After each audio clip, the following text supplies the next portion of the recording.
So, I don't know, I was just kind of like thinking today of people that I used to know, and there's a guy that was the head bouncer at a bar I worked at. His name is Luke Casagrande, and I knew him when I lived in Wilmington, North Carolina. I just remember he was moving back to like Baltimore or something, and he said his dad, I think, was involved in the church. I might be wrong. But anyways, I said, I'm going to look him up and just see what he's up to. So I just happened to come, I seen he's a pastor and he's married. He's got 2 kids. He's just a big dude. You know what I mean? That's why he was the head bouncer. He made me look like a fitness model. Just hearing him preach, when people ask me, like, well, what does it look like when people get saved, or how do people act, or whatever? Well, I can tell you, watching him preach, you don't preach for 15 years if you don't have a personal relationship with Jesus Christ. You don't stand up there on stage and talk about the things he's talking about, and so what I mean is, when people say, well, how do you know if somebody's, walking with the Lord, or they're born again, or blah, blah, blah, blah? Because they will do like what I do. When you have a profound experience, it's not even a religious experience, because this isn't even religion. This is a spiritual, connection with the one and only true God, the Alpha and Omega, the maker of Cats, the musical. You will not, it's like getting a tattoo. You will show people and tell people and show people, and just like they did in the Bible when he brought people back from the dead. I mean, you have to remember, this stuff happened. This stuff didn't survive all these years because it didn't happen. This stuff survived all these years.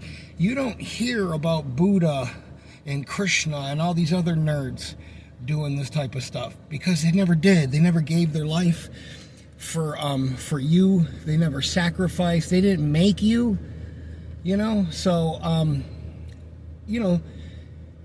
these people that had these experiences, like myself, like Luke, it will become who you are. You cannot, it's like, like when, if you had like a stock tip or something, and you just couldn't, well, man, I could help everybody, you just couldn't keep it to yourself, It's like when I see people, like my father, for instance, he went and got sober.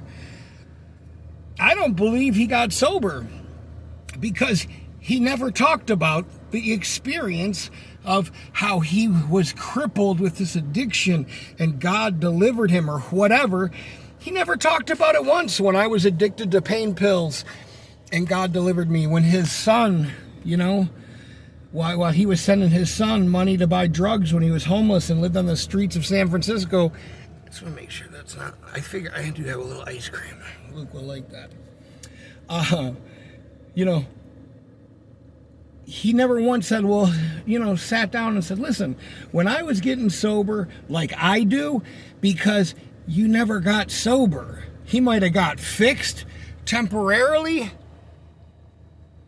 Or had a little, but he didn't have a true manifestation of the Holy Spirit showing God's glory and God's love and God's forgiveness and the embrace and the knowledge and all this overpowering stuff that comes with being born again. When you give your life to Jesus Christ, you won't be able to shut up about it. You know what I mean? Like, all things become new again. I mean, dude, I'm going to be 47 or 48 years old.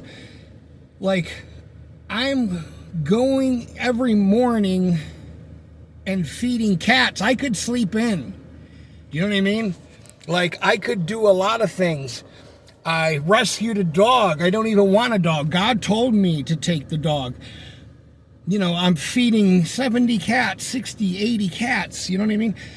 God gave me 4 cats to feed, and that's what it turned into. You know, and there's people, don't think people don't notice. People see you out there in the world day in and day out, and they see what you're doing, you know?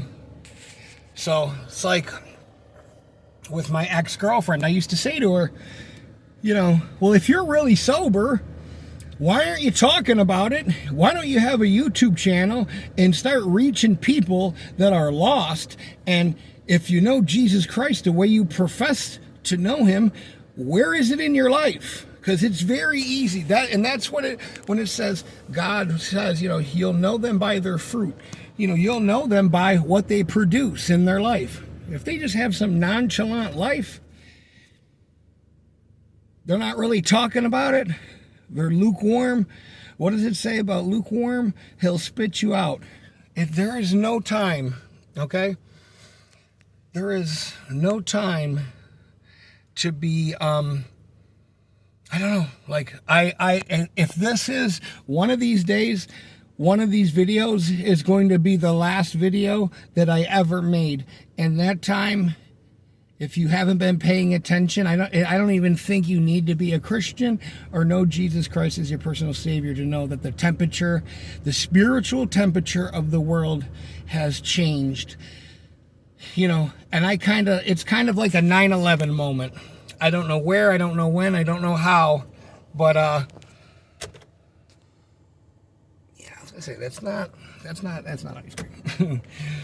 I don't know where during COVID something changed, and that was the spirit of slumber that God put over the world, where it said people will not want to know. So red from the sun today. People will not want to know the truth. You can give them the truth and they won't hear it. It will be like they're drunk. And the devil calls it woke. See what he does? He flips things over upside down. Good will be called evil and evil will be called good. Anyway, I'm going to send this video to Pastor Luke. Pastor Luke got me a job at Budweiser. This dude got out of a truck on I-40 heading to Wallace, North Carolina at 6 o'clock in the morning. I was going detoxing off of pain pills. He probably didn't know that. He got out of the truck and started doing jumping jacks with an 18-wheeler that he was driving, and got right in the front of the truck and started doing jumping jacks. He goes, I need to wake up. He pulls the truck over. I go, bro, what are you doing? We're on the side of the road. We're on a highway. He's like, yeah, I gotta wake up. I'm like, okay, what does that involve? He got out and started doing jumping jacks. And then I got fired. We were at Piggly Wiggly. Luke, you'll know this story, and I'll keep it Christian. We go to Piggly Wiggly, some rundown podunk country-ass town outside of Wallace. It could have even have been Warsaw. I don't think it was Warsaw, North Carolina. It's one of these little towns where there's a lot of beautiful girls, but they're like country. You know, like I'd have to talk like this to infiltrate them. So make sure my door was open, my dog and my cat would be gone. We go back in the store, bringing the beer in, and me being Mr. Have to, you know, be funny all the time. I'm looking at all this old equipment, like it looked like War of the Worlds, like dun, dun, dun, dun, dun, dun, this just in. Aliens have attacked New Jersey township of blah, blah, blah, blah, 20,000 people. You know, it looked like it was some old, like, microphone that sat in front of a news desk with the, like, screen, like the circular, like, or like a police car, like when you call them old, this is probably way before a lot of your times, like old Dragnet, when they'd call, like, station, this is car 2 to station, and station would go, press the button, and there'd be like it was like one of those old things. Anyways, I got on the thing, not even thinking, okay? I got on the thing and go, hey, attention all shoppers. Today is Customer Appreciation Day. Make sure you pick up a free Snickers bar on the way out. So right after that, I heard the get like feedback. I go, oh. And the one girl goes, oh, what are you doing? You can't play with that. And I go, why? It's old. She goes, no, that's you just said that to the whole store. I go, no, shh. This dude comes back to the store. Young kind of gentleman, his name is Rufus. He comes back to the store and he goes, who the hell just got on? And I'm looking at his name tag, and his name tag says Rufus, and he's yelling at me. And I go, hold on a second. I go, what is your name? And he goes, you see my name? And I go, okay, well, I go, your name is Rufus, right? And he goes, yeah, that's my name. And I go, what, I go, do you really think I'm going to let somebody named Rufus yell at me? So anyways, Budweiser came out. Luke was like, Budweiser came out and got me and brought me back to the place on, I forget what street that is. It's the same street that the airport is on. So the guy goes, yeah, Miss So-and-so up in the office. I knew she wanted to fire me. Because me and her, we just didn't mix. And I just walked to my car. The guy's like, where are you going? I go, oh, I got to grab something out of my car. And I just left. And she called me later that day and said, oh, well, you know, you didn't come in. I was just going to write you up. I go, yeah, I just kind of felt like you were going to fire me. Anyway, Luke, I hope you get this video. I'm proud of you, brother. God bless you and your family.